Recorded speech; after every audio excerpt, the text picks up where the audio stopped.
Et si nous essayions de ne pas penser à un éléphant rose? Cela ne fonctionnera probablement pas. Parce que dès que l'éléphant rose apparaît dans notre esprit, il est impossible de s'en débarrasser en essayant consciemment de ne pas y penser. Et plus nous essayons de nous en débarrasser, plus il persiste. La comparaison avec l'éléphant est couramment utilisée pour montrer à quel point il est difficile de se débarrasser des pensées intrusives par la force. Mais nous pourrions aussi utiliser cette comparaison comme une métaphore de la façon dont nous abordons l'insatisfaction dans la vie. L'éléphant rose, dans ce cas, représente notre insatisfaction générale, qui peut se manifester par des émotions négatives comme la tristesse, le stress, la colère ou l'ennui. Ironiquement, plus nous essayons d'être moins insatisfaits, plus nous le devenons. Se pourrait-il donc que cette tendance à être si investie dans le fait de se libérer de l'insatisfaction, d'essayer d'être heureux, d'essayer d'être content, soit exactement la raison pour laquelle nous ne le sommes pas? Nous voyons ici le paradoxe de la volonté, qui est la base de la loi de l'effort inversé, par le philosophe Alan Watts. Plus nous essayons, moins nous avons de chances de réussir. À l'inverse, lorsque nous arrêtons d'essayer, nous obtenons ce que nous voulons. Donc, si nous voulons arrêter de penser à l'éléphant rose, dans ce cas, la solution paradoxale est d'abandonner notre lutte et de laisser notre désir de s'en débarrasser s'éteindre.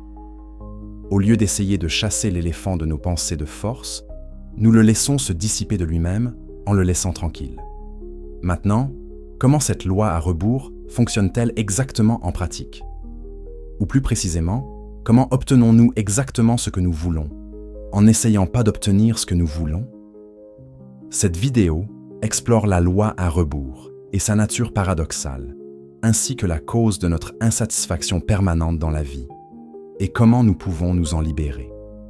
Comment pouvons-nous obtenir ce que nous voulons sans essayer de l'obtenir? Cela semble être une façon impossible et absurde de fonctionner, surtout dans un monde où nous sommes habitués à nous efforcer et à faire des efforts pour obtenir ce que nous souhaitons. La volonté est une solution viable pour obtenir des choses dans le monde extérieur.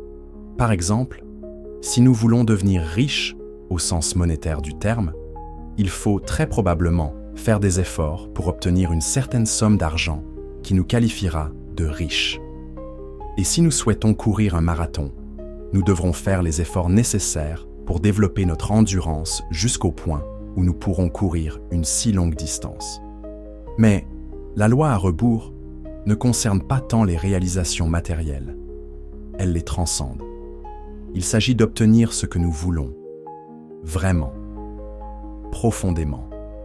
C'est le raccourci vers le Saint Graal, la chose que nous recherchons tous, le trésor. Mais qu'est-ce que c'est? Est-ce la richesse? Est-ce l'amour?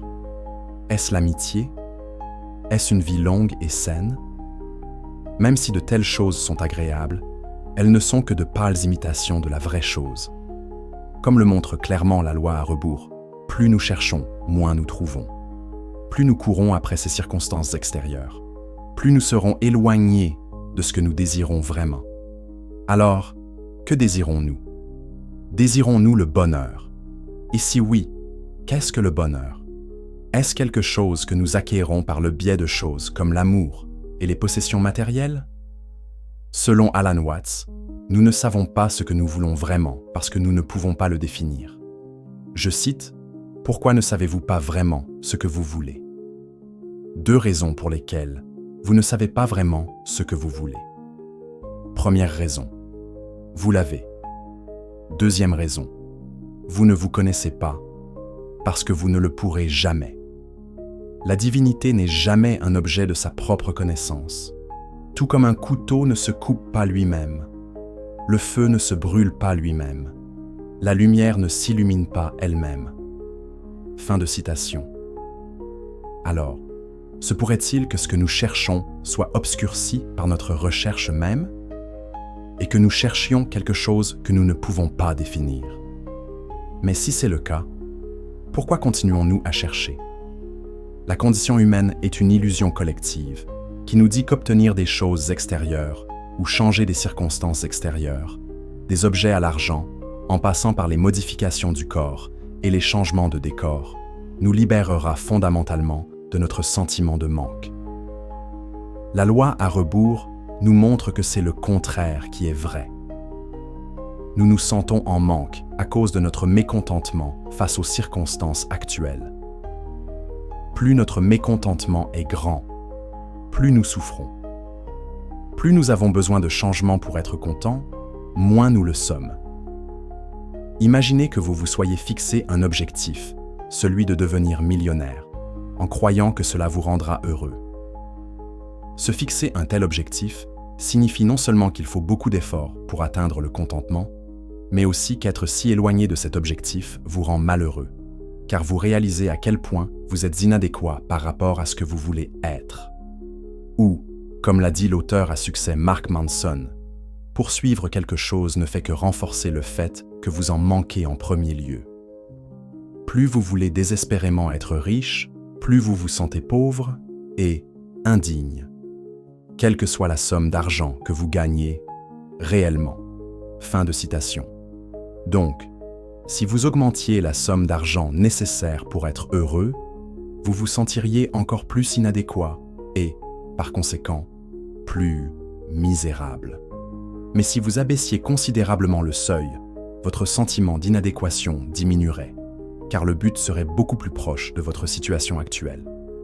Néanmoins, nous choisissons toujours de placer la barre haute, souvent bien au-dessus de notre position actuelle, et ce faisant, notre sentiment d'inadéquation est profond et persistant.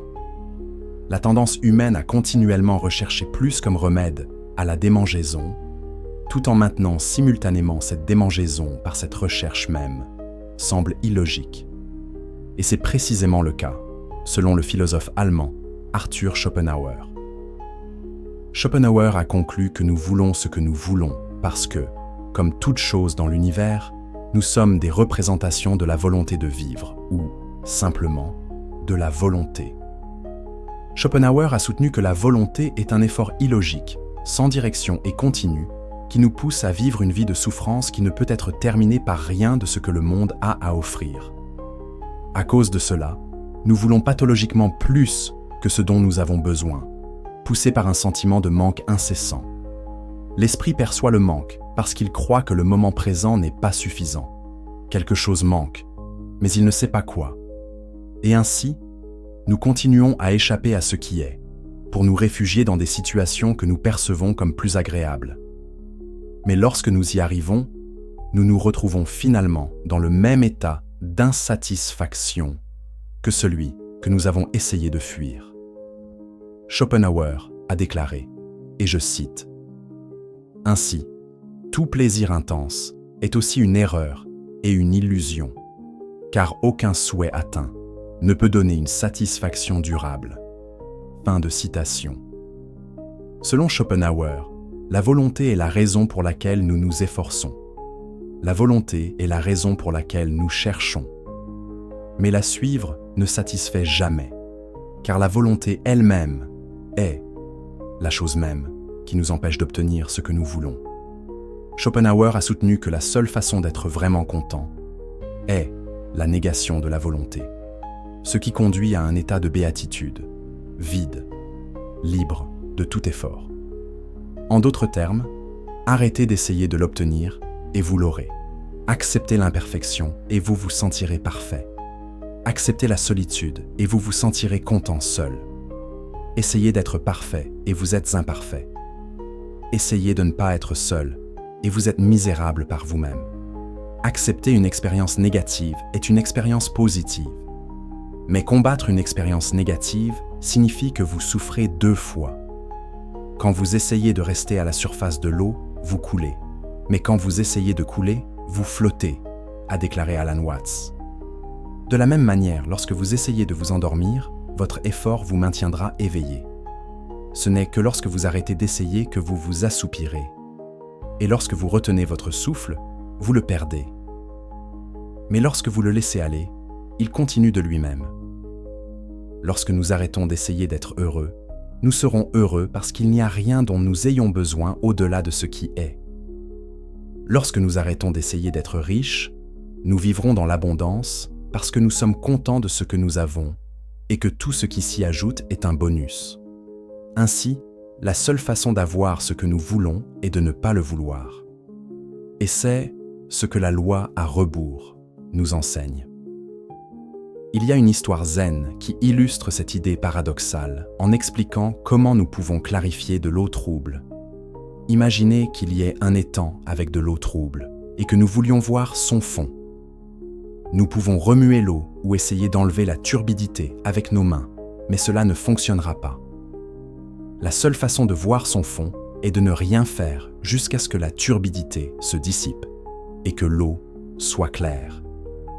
La turbidité représente nos désirs, nos pensées, notre insatisfaction. Le fait de remuer l'eau et les tentatives d'enlever la turbidité représentent notre quête du bonheur. Voir le fond représente le contentement, qui ne se produit que lorsque nous laissons l'eau tranquille et laissons la turbidité se dissiper d'elle-même. Par conséquent, arrêtez d'essayer de l'obtenir et vous l'aurez. Être conscient du fonctionnement de la loi à rebours ne signifie pas que nous ne devrions jamais nous fixer d'objectifs, ne jamais avoir d'ambition ou ne jamais rechercher le changement. Il y a probablement une infinité de raisons pour lesquelles nous devrions apporter un changement et ne pas accepter le statu quo. Cependant, la loi à rebours nous enseigne à ne pas être dupe de l'idée que la poursuite du bonheur mène au bonheur. C'est plutôt le contraire. Et avec cette connaissance, nous sommes capables d'entrer dans cet état de béatitude de ne pas vouloir un peu plus souvent. Parce que, comme l'a dit Alan Watts, le mystère de la vie n'est pas un problème à résoudre, mais une réalité à vivre. Merci d'avoir regardé.